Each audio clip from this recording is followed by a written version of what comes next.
내년에는 어떻게 뭘 먹고 살아야 될지, 그냥 가만히 있으면 어떻게든 굴러갈지, 뭐 그런 고민들을 하고 계시다면 오늘 이 방송 시간을 참고하셔서 좀 더 다시 다져서 내년 한 해를 좀 계획 있게 잘 수립하셔서 꼭 올해보다는 좀 더 나은 내년 한 해가 되기를 좀 기원하는 마음에서 제가 내년도는 계속 이런 라이브 방송 중에 물론 이제 제품을 활용한 그런 실기 수업도 있겠지만 이런 원장님들한테 마케팅이나 뭐 이런 이벤트적인 어떤 요소들을 계속 전달해 드릴 수 있는 그런 교육들을 가급적이면 많이 좀 진행해 보려고 합니다. 자, 그러면 첫 번째 이제 시간을 시작해 보도록 하겠습니다.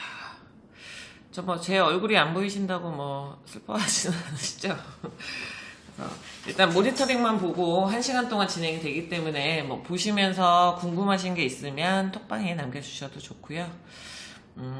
게시물이 또 올라가게 되면 비고란에 써주셔도 되고 아니면 뭐 저희 사무실로 언제든지 연락 주셔도 좋을 것 같습니다. 자, 그럼 시작해 보도록 하겠습니다.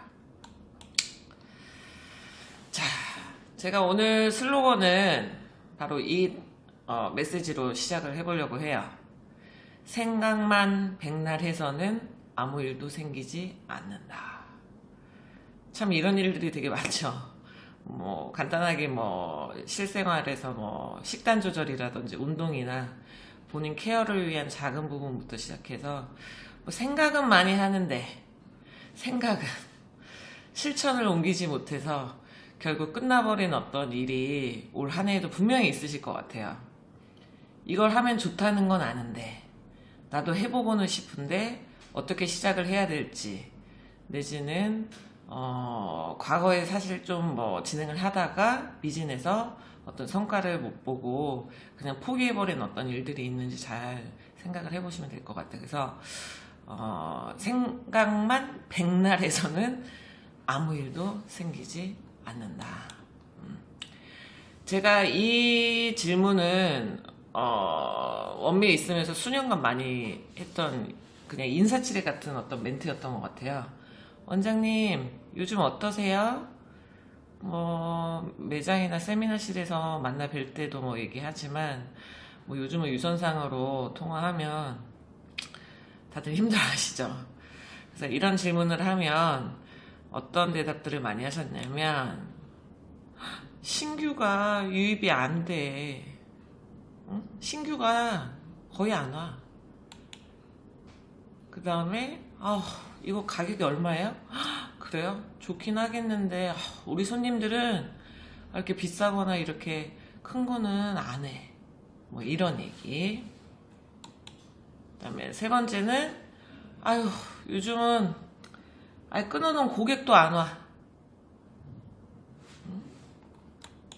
그 다음에 네 번째는 우리 이번에 이랬다고 뭐 온라인에 뭐를 이벤트 돈 주고 뭐 해보기도 하고 현수막도 하고 고객들한테 메시지도 한번 보내봤는데 고객들이 반응이 없어.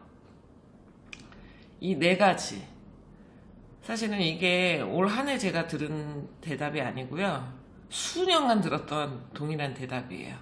신규, 그 다음에 단가, 그 다음에 고객의 어떤 방문 횟수, 그 다음에 이벤트에 대한 전략 부분이 잘 이루어지지 않는다는 그런 호소들을 많이 하셨어요.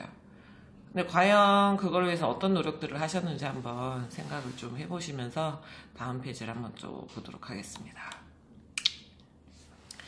이거는 제가 기사를 캡처한 내용이에요. 지금 보시면은 제목이 불황 속 그들이 말하는 에스테틱 시장. 그래서 현재 당신의 샵 운영 상태는 어떠하신가요? 해서 밑에 설문조사를 한 거예요. 그래서 전년도 동기간 대비 월 고객의 등록수의 변화가 첫 번째 그래프고요. 그 다음에 전월 대비해서 고객의 어떤 변화가 어떠냐라는 질문이에요. 그럼 첫 번째 그래프에서 보시면 작년 동월, 그러면 뭐 지금 시점으로 얘기를 하면 19년도 12월 고객 신규 티켓팅한 등록수의 변화가 어떻습니까? 80%가 줄었다고 했어요. 그 다음에 15.6%는 유지를 했다고 하시네요. 그 다음에 4% 정도는 증가를 했다라고 대답을 하셨어요.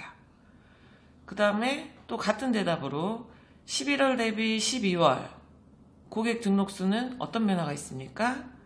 68.9%, 거의 70%에 가까이는 감소가 됐고, 그나마 좀 유지했어요 라고 얘기하는 게 한 28.9%, 그 다음에 증가는 한 2%. 그런데 이 항목이 아마 오래 운영하시면서도 지수는 아마 크게 차이는 없을 것 같아요. 비슷할 것 같아요. 작년도보다 많이 80%나 줄었고, 전월보다도 계속 뭔가 줄어들고 있는 어떤 불황. 근데 이 뉴스가 제가 여기 파란색으로 이렇게 가려놨는데 이게 언제적 뉴스인 줄 아세요? 위에 표현이 되어 있어요, 기사를. 요즘 경기 불황으로 모두가 힘들어하고 있다.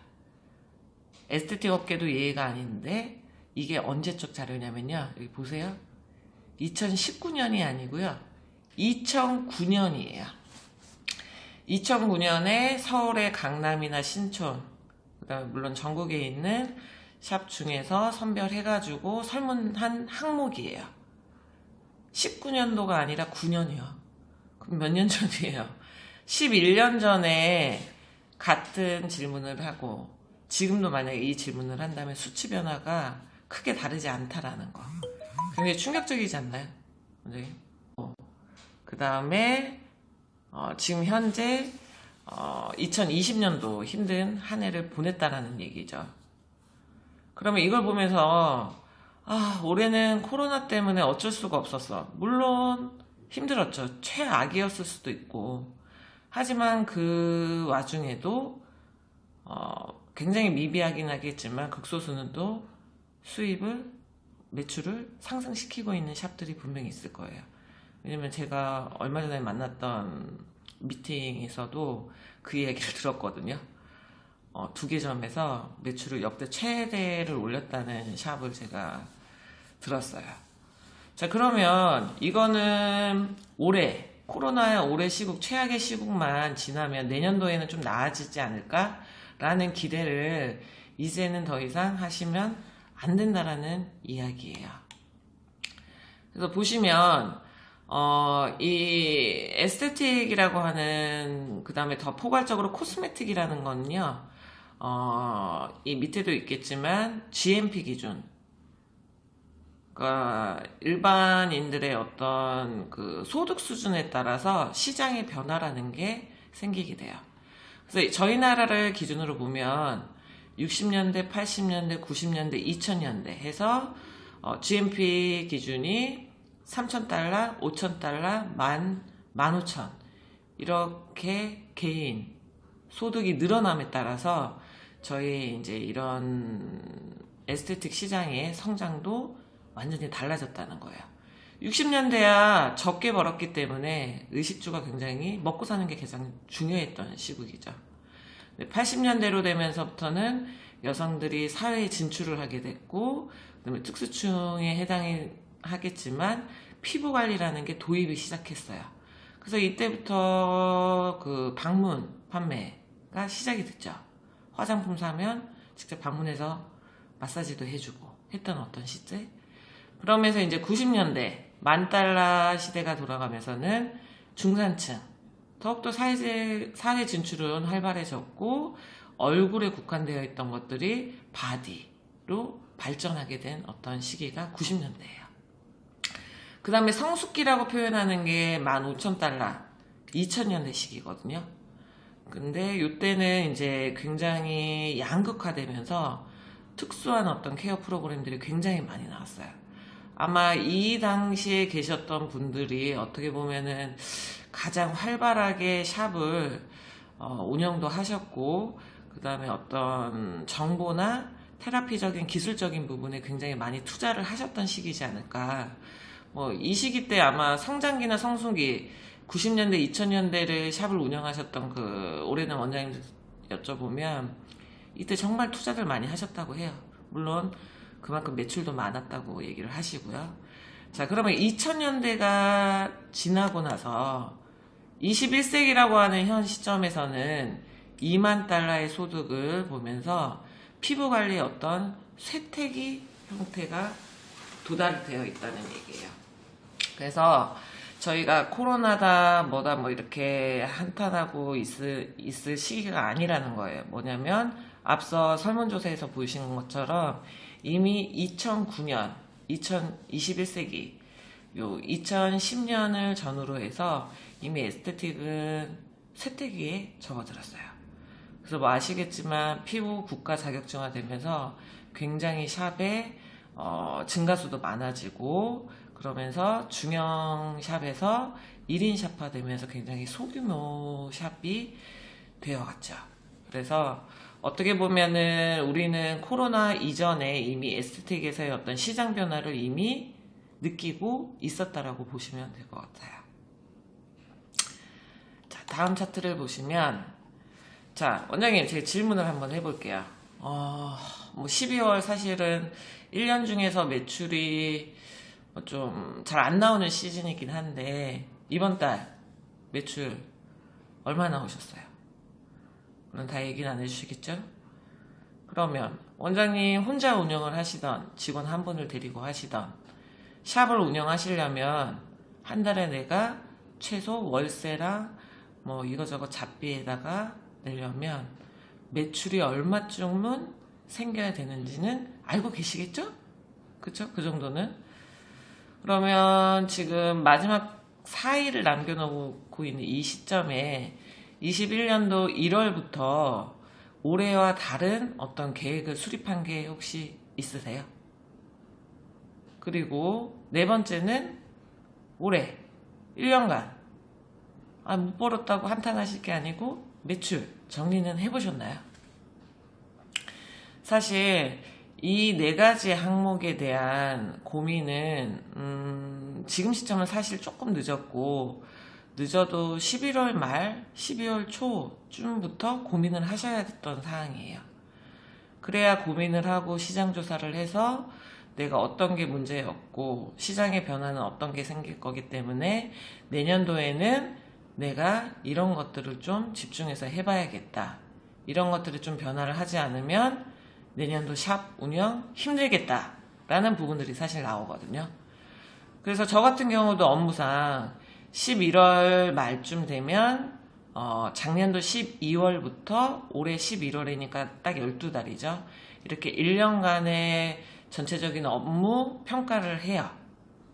제가 목표했던 부분이 있을 거고 그게 금액적인 부분도 있을 거고 아니면은 가시적인 어떤 부분들도 있겠지만 그런 사항들을 다 정리를 해서 내가 진행을 해서 성과를 얼마큼 잘 낸 것과 계획은 했지만 이루지 못한 거의 이유 뭐 이런 것들을 좀 정리를 하거든요.